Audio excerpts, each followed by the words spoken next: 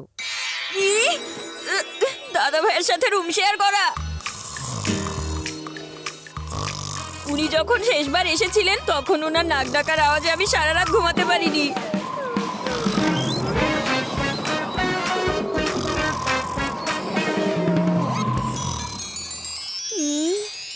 মা, আমি নিজের রুমে ঠিক আছি, আমি গেস্ট রুমে শিফট হতে চাই না। বান্টি, তুমিও তো গেস্ট রুমে শিফট হতে চেয়েছিলে, তাই তুমি আজ দাদা ভাইয়ের সাথে রুম শেয়ার করে থাকো না। দাদা ভাইয়ের সাথে রুম শেয়ার করব? দাদা ভাই তো ভোর 5টায় ঘুম থেকে তুলে এক্সারসাইজ করায়। বান্টি, কন্টিনিউ করো। করছি, এখনই করছি।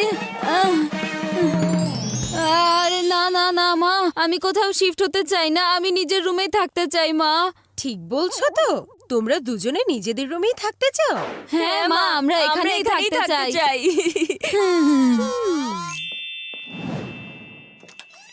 যেটা ওদের বাবা মা করতে পারেনি সেটা ওদের বাবার বাবা, তার মানে ওদের দাদা ভাই করে দেখিয়েছে।